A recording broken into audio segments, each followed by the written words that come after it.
So this is a Jeep JL. A couple of weeks ago we had the axles re-geared to 513s, and then we tried to take it out on the trail. We started getting an error on the way to the trail that said rear axle unlock in progress. Rear axle unlock in progress. So anyway, we got onto the trail, got through the trail. We learned from one of the guys on the trip that these axles have a problem where when they're on the bench getting re-geared, sometimes oil can leak into the axle locker sensor, which is this part right here, cause it to short out and disable it. We've got another trip coming up, so we're gonna try and replace it. So anyway, I'm Patrick, that's Bree, that's Brim, and we don't know how to do the repair, but we're gonna figure it out together. So first we have to take off this fill bolt.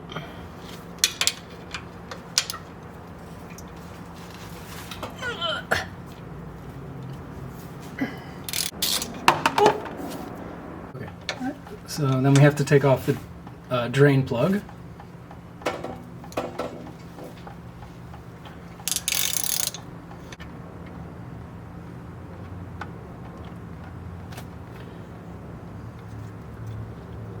Make sure you have your drain pan in the right place or else it can overshoot it.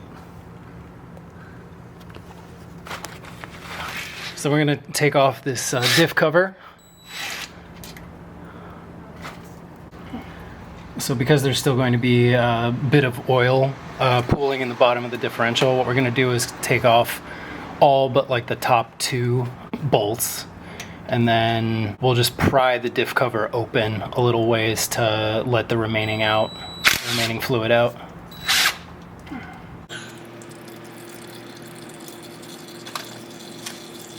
I'll probably just open the bottom a little bit before you pull those out so that the rest of the fluid can drain out.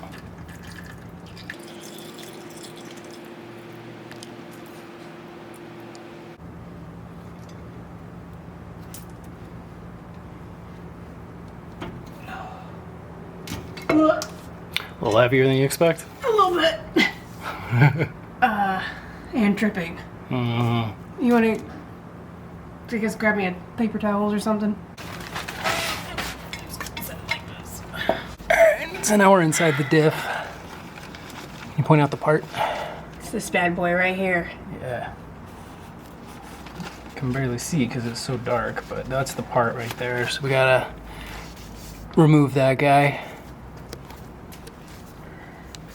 Yeah, I heard online some people were saying that you need to take these two bolts out to remove this clip to get to the sensor bolt here. But someone else said that you can just get your Torx in there without taking the retaining clip off. This is not working. I'm gonna strip it out. Really? Yeah. This is just really tight? There's actually not that much clearance here with this socket. If I had one that was just this part. Okay, if you had just that. Yeah, without the What is it, a socket. T25? 20. T20. So in the time it took me to go through all of this to try and find the right size tool, we've decided to we could have just taken this top bolt off, which is what other people were saying to do anyway, so we're gonna do that.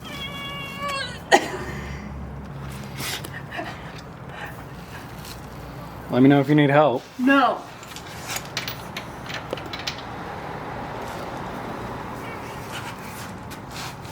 Not that I don't believe in fuck. you. You got this. Oh, fuck. We're gonna have to torque this bad boy? Yep. Good thing we got the big torque wrench. Are you sure we don't have...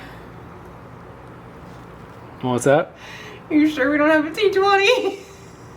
I mean, I can keep looking. Oh, man. Is it that bad? It's fucking on there. Yeah.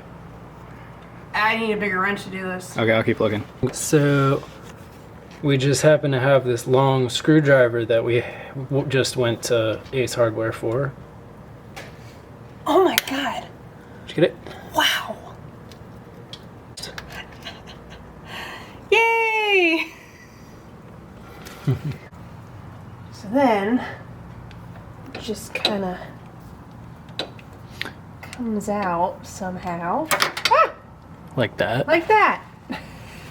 So our plan is to take this one out and then test fit the new one so that we can ensure that we don't get any errors on the dash, because something else that we found out is that there are 5 different versions of this one sensor that were put in the same model of Jeep. We only got one, and we're not sure if it's the right one, so a lot of replacements come in a 5-pack of all of them, numbered 1 through 5, and you just have to try all of them until you get it right. Yeah, which didn't make any sense. It's like, why the hell would you order 5 differential sensors with only 2 diffs on a Jeep?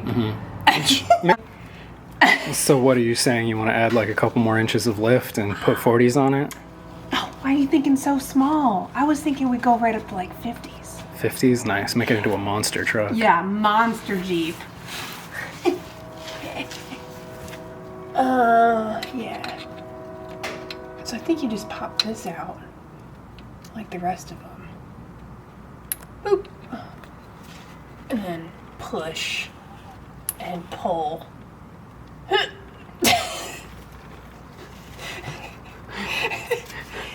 Just like that, huh? Just like that.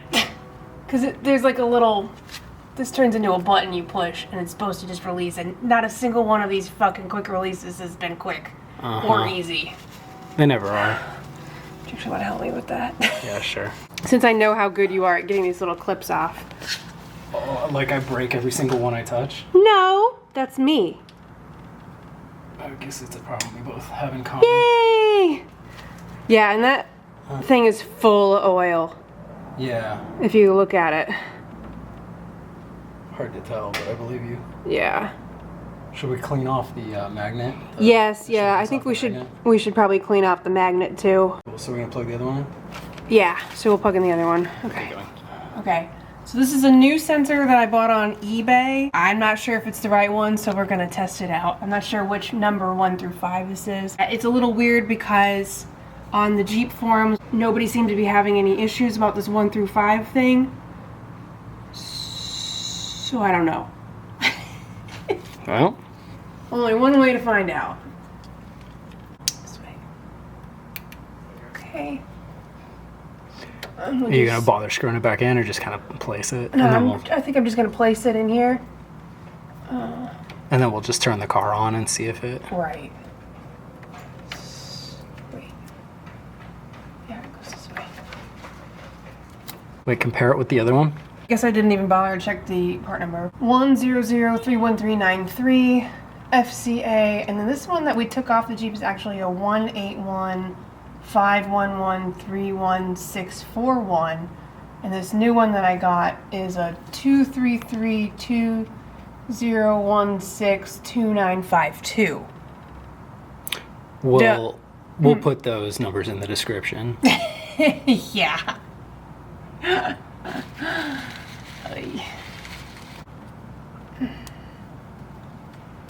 we go. So it just slides right in. Okay. Alright, I gotta turn the Jeep on. Easy enough. Uh-oh. What's up? The axle locker indicator? You turned the... No, I didn't do anything.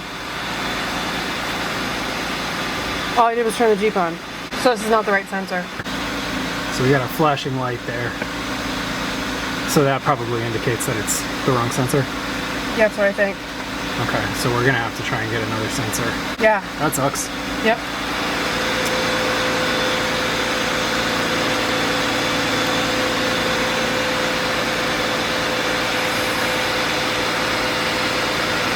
So I guess, as it turns out, a 1 in 5 chance is a 0% chance. Yep. We don't have the correct sensor that I ordered off eBay. Not really a surprise there. But what I am going to do is I'm going to take this old sensor that hasn't failed yet and still pot it. Some people on the forums were saying that they had luck potting the sensor that they took off their Jeep as long as you catch it before it fails, and they haven't had any further issues with it. So are we just going to do that to get through the trip this weekend, and then put in the proper one? Taking the diff oil out and like contaminating the oil, like I don't want to keep like using oil like if I don't have to, you know. If we pot the sensor, take it out this weekend, there's no issues with it, I mean, Yeah. That's all we can do right now because can't order new ones. Yep. Alright. Alright, nothing to it but to do it. Okay, so this is the old sensor that I took off the Jeep. What I'm gonna do, since I'm on a time crunch before a run this weekend, is I'm gonna try to pot the old sensor that I took off the Jeep, and if I'm not able to repair the Jeep before Saturday, I'm gonna throw this back in for the purposes of going on a run. So credit to my mom for this idea. What I'm doing is I'm taking a soldering iron and melting holes in the sensor to put the potting compound in. A lot of people online were saying that they used a drill. I was a little sketched out, you know, with the drill because you don't have very like fine control over it. It's way more like precise. Got this baby syringe at CVS. And this is what I'm going to use, hopefully, to inject the potting compound into the sensor. So I made a pretty big hole on the top side, and I made a second hole so I know when it's full. Close enough. And then I'm making a third hole on the back side so I can make sure to get both sides of the PCB. This is not very pretty, but it's going to be hidden inside the diff housing, so I'm not too worried about it. Okay, and so then the other thing that I'm doing with it is I'm using isopropyl alcohol to just kind of flush out some of the oil that's gotten in there already. As you can see on the napkin, there was quite a bit of oil inside the sensor when I started moving the holes in.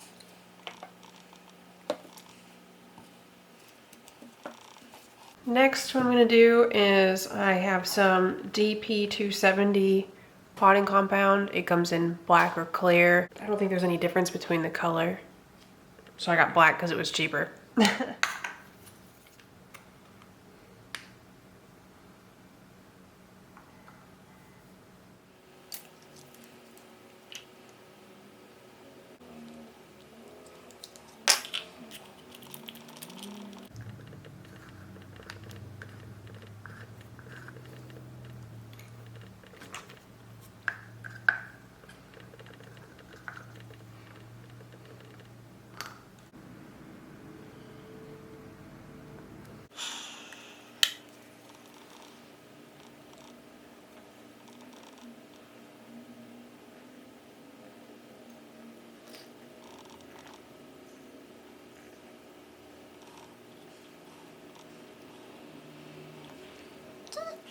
And the back hole, which maybe I should have started with the back hole.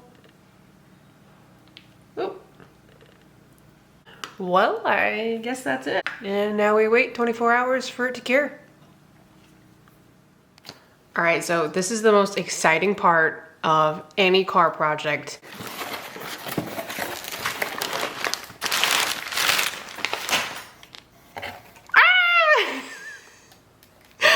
I love it. All right. What I actually got, though, is the set of 5 differential locker sensors.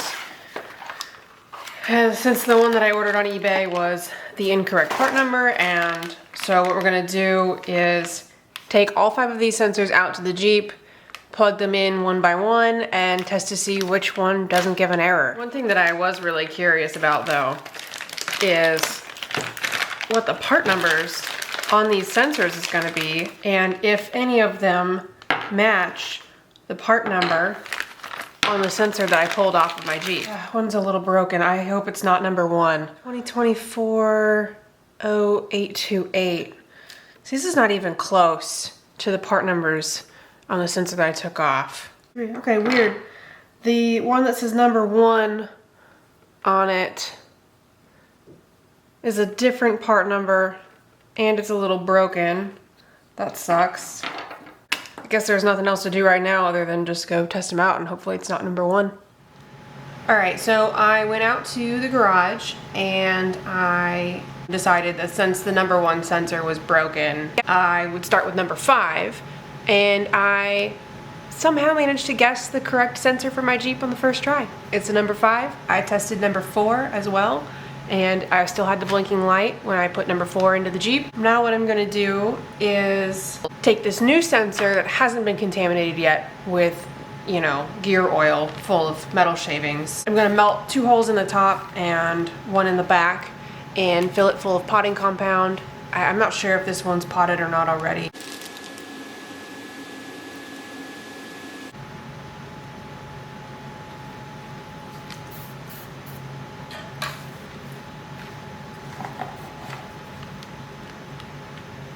I don't know, this might be potted. It's a little hard to tell because it just looks black on the inside. I mean, we could only hope that they would make these better than the factory ones. But it's a Jeep thing.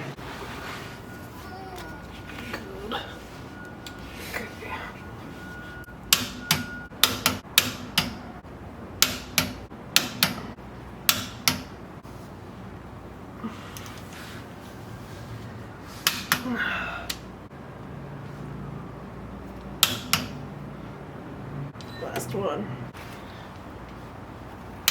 Ah, yeah. Okay, then we can put drain bolt back in.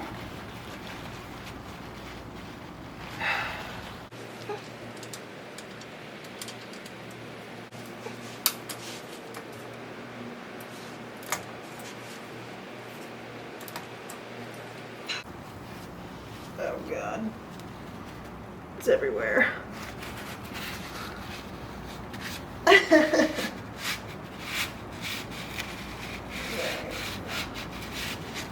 And that should be it. We'll just fill it up. There we go.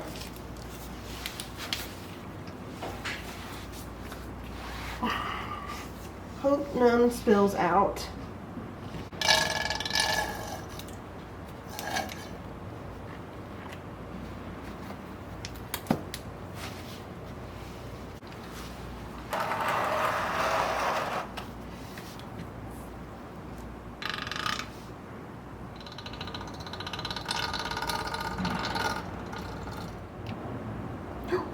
Oh God.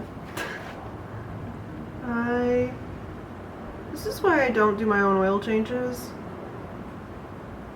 Or why I wish to not do my own oil changes. Because invariably I end up spilling motor oil everywhere. I still do my own oil changes though, because even the local shops around here want $65 to do an oil change. And back in my day, we just take your car over to Sears and they'd charge you $20 to have it done with full synthetic. Not no more, not in this economy. Oh, are we there yet? All right.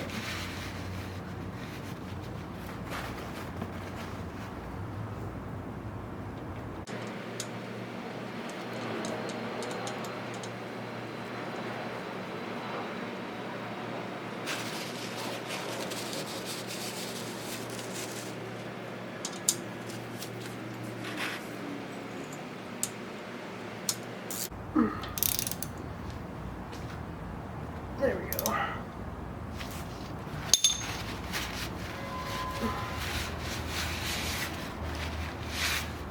There you have it. One locker sensor and a lot of frustration later, and she's ready for the trail.